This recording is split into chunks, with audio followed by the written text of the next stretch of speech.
Assalamualaikum warahmatullahi wabarakatuh. Selamat datang di channel Tukang Listrik. Terima kasih saya ucapkan kepada Anda yang telah meluangkan waktu untuk menonton video pertama di channel ini. Karena ini adalah video pertama, maka ada baiknya jika kita berkenalan terlebih dahulu.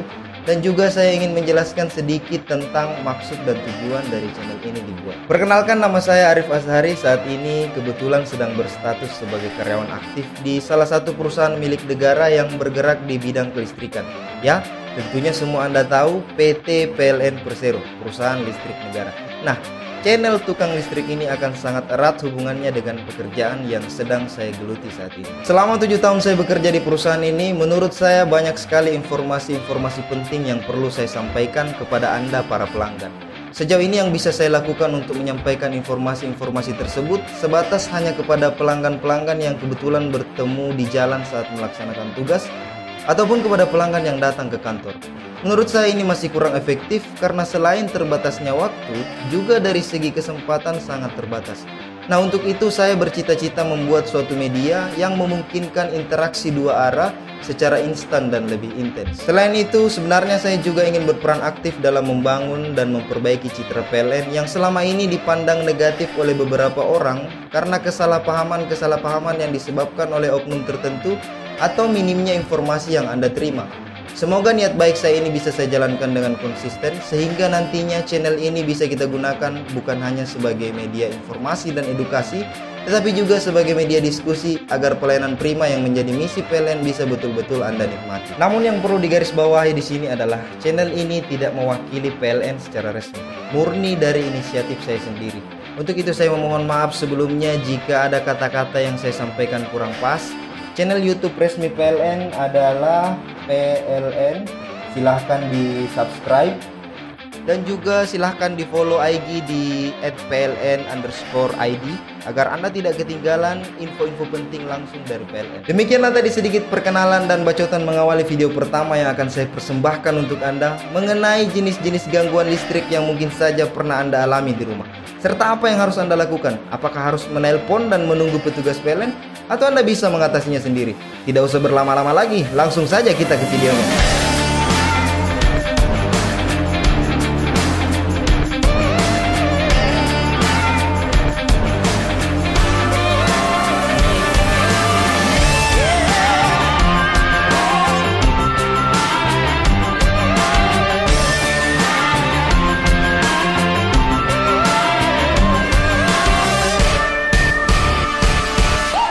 Baiklah, sebelum saya memaparkan video ini, terlebih dahulu saya ingin menjelaskan mengapa Anda perlu tahu jenis-jenis gangguan. Mungkin beberapa orang berpikir, untuk apa? Ngapain saya harus tahu jenis-jenis gangguan? Tinggal nelpon aja ke PLN. Nah, ini yang masih jarang orang ketahui, bahwa ada batas pelayanan PLN. Batas pelayanan itu sampai di KWH meter di rumah pelanggan. Jadi semua gangguan sebelum KWH meter, yaitu dari KWH ke tiang dan seterusnya, adalah tanggung jawab PLN.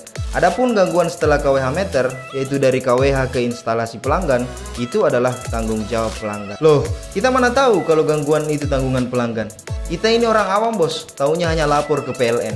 Pasti ada kan yang berpikir seperti ini. Tapi tenang aja, karena batas layanan ini tidak serta-merta membuat kami lepas tangan jika ada gangguan di sisi pelanggan. Petugas kami tetap akan datang ke rumah Anda untuk membantu mengidentifikasi sumber gangguan supaya Anda bisa menyala sementara. Tapi alih-alih Anda menunggu petugas datang yang membutuhkan waktu yang cukup lama karena jarak dan juga ada gangguan lain mungkin yang sedang diatasi, apalagi jika Anda sedang asik-asiknya menonton film atau lagi seru-serunya bermain game, maka jauh lebih cerdas jika Anda bisa mengatasinya sendiri, bukan? Jenis gangguan pertama, gangguan lost contact. Gangguan lost contact terbagi menjadi dua, yaitu lost contact fasa dan lost contact netral. Untuk mengetahui gangguan jenis ini, Anda cukup melakukan pengecekan menggunakan tes pen atau obeng tes di salah satu colokan di rumah Anda. Jika kedua lubang tidak menyala, maka itu adalah lost contact fasa. Jika kedua lubang menyala, maka itu adalah lost contact netral. Tapi Anda tidak perlu bingung dengan kedua kondisi ini. Saya hanya menjelaskan saja supaya Anda tahu bahwa ada yang namanya lost contact fasa dan ada juga yang namanya lost contact netral. Karena kedua-duanya menyebabkan listrik di rumah Anda padam. Nah, yang perlu Anda lakukan adalah menghubungi petugas PLN karena jenis gangguan ini membutuhkan penggantian atau pengencangan konektor di atas tiang. Jenis gangguan kedua, gangguan KWH meter. Sesuai dengan namanya, jelas gangguan ini adalah gangguan di KWH meter.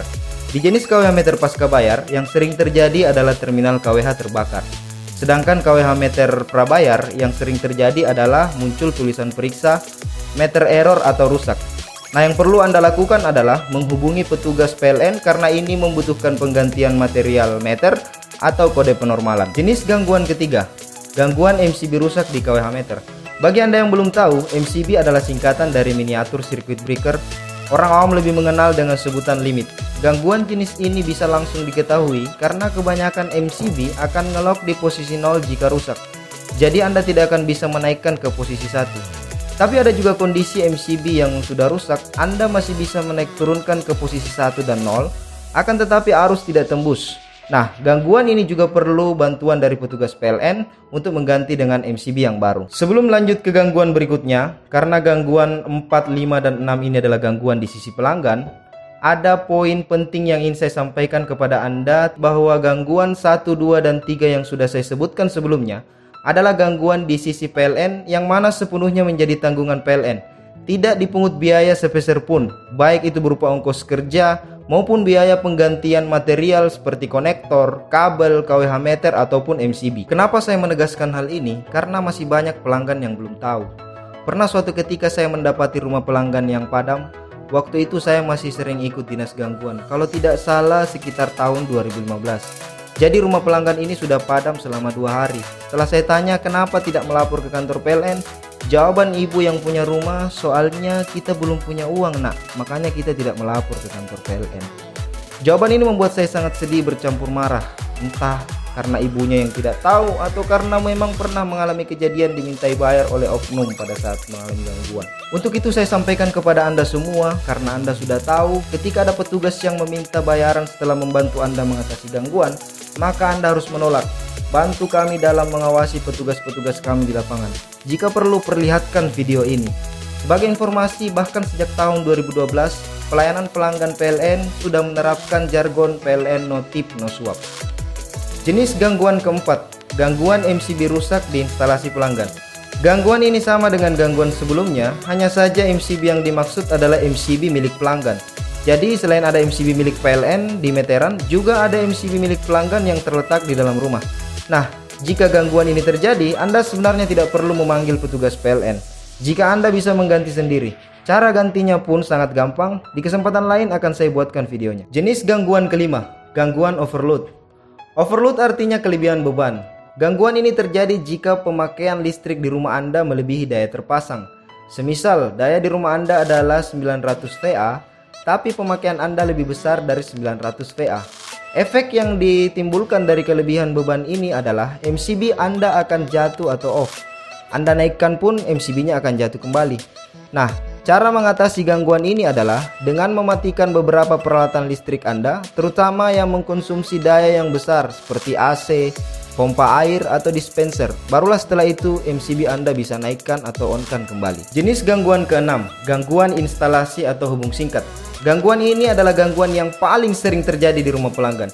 Tapi sayangnya kebanyakan orang justru melapor ke PLN. Padahal jenis gangguan ini adalah tanggung jawab pelanggan dan sangat mudah untuk diketahui. Jadi gangguan ini disebabkan oleh arus hubung singkat. Simpelnya ada fasa yang bersentuhan dengan netral. Anda mungkin biasanya menyebut dengan korslet. Efek yang ditimbulkan dari gangguan instalasi ini adalah sama dengan gangguan overload, yaitu MCB Anda akan jatuh atau off. Anda naikkan tidak akan bisa selama sumber gangguannya belum ditemukan dan diatasi. Nah, yang harus Anda lakukan untuk mengatasi gangguan ini adalah dengan cara mematikan semua peralatan listrik Anda. Mulai dari lampu, TV, kulkas, rice cooker, dispenser, dan semua colokan. Setelah semuanya dimatikan, maka barulah MCB bisa dinaikkan atau di-on-kan. Nah, silahkan dinyalakan satu persatu mulai dari lampu, kemudian colokan. Ketika Anda menyalakan satu lampu atau colokan dan ternyata listrik padam kembali, maka sumber gangguan berasal dari titik tersebut. Yang paling sering terjadi biasanya adalah di lampu. Bisa karena bohlamnya, ataupun masalah di fittingnya atau rumah lampunya. Jika yang bermasalah adalah bohlamnya, ini sangat gampang diatasi. Silahkan dilepas dan listrik Anda sudah bisa kembali menyala. Anda tinggal ganti dengan yang baru jika ada stok di rumah, atau silahkan beli bohlam di toko-toko listrik terdekat. Jika yang bermasalah adalah fittingnya, maka yang perlu Anda lakukan adalah memeriksa bagian dalamnya, karena biasanya di bagian dalam ini sering ada karat yang menghubungkan titik fasa dan netral. Anda cukup membersihkan bagian dalam ini dengan obeng dengan cara dikeruk hingga bersih dan listrik Anda sudah bisa normal kembali. Akan tetapi ada kondisi tertentu juga yang mengharuskan Anda mau tidak mau harus mengganti fitting lampu. Dan ditambah lagi biasanya gangguan ini juga bisa merusak saklar jika saklar Anda sudah tua. Jadi saklar yang rusak ini biasanya tidak bisa dinaik turunkan lagi.